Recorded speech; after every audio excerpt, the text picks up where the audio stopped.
Welcome to this course, and today I want to talk about a method that I learned from somebody who made around $2,700 in sales in the first week of doing this.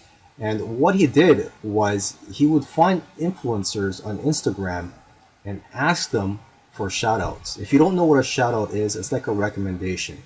Okay. And then after he finds these influencers that are willing to give him a shout out for the right price, he would then research the niche and create the product.